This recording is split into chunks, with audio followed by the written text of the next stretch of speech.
আজকে শেয়ার করছি আমার মতো করে বানানো দারুণ স্বাদের মোচার ঘন্ট।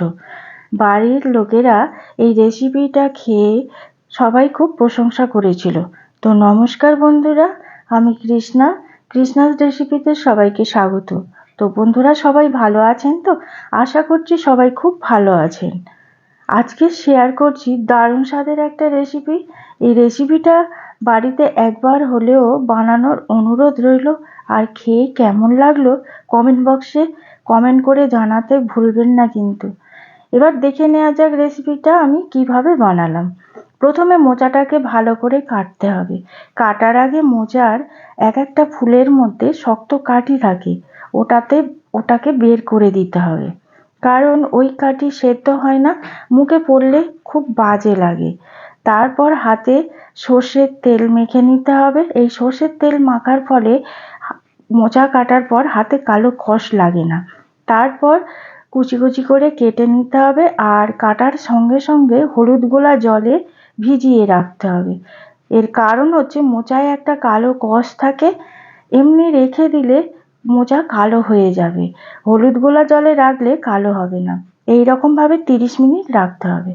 তারপর দুটো আলু, একটা পেঁপে ছোট ছোট টুকরো করে কেটে নিতে হবে।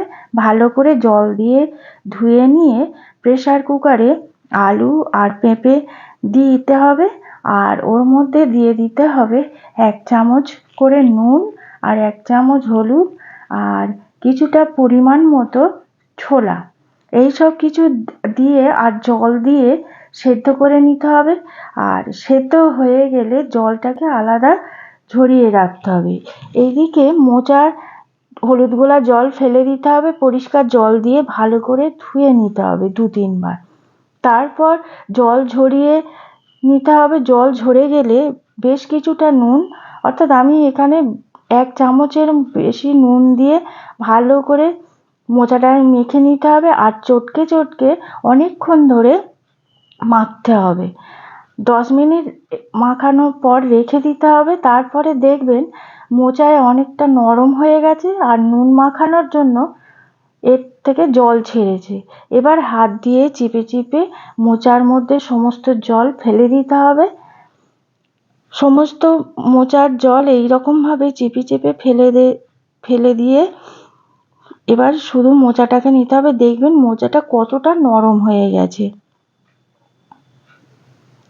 আর দেখুন কতটা জল বেরিয়েছে। তারপর একটা কড়া গ্যাসে বসিয়ে দিলাম, আর ওর মধ্যে দিয়ে দিলাম 4 টেবিল চামচ সর্ষের তেল। তেল গরম হলে জিরে, কালো জিরে, তেজপাতা, শুকনো লঙ্কা ফোড়ন দিতে হবে। ভাজা সুগন্ধ উঠলে 1 টেবিল চামচ আদা রসুন বাটা দিয়ে ভালো করে কষে নিতে হবে। আদা রসুনের কাঁচা গন্ধ চলে গেলে ওর মধ্যে দিয়ে দিলাম 1 চামচ হলুদ গুঁড়ো, 1 চামচ লঙ্কা গুঁড়ো।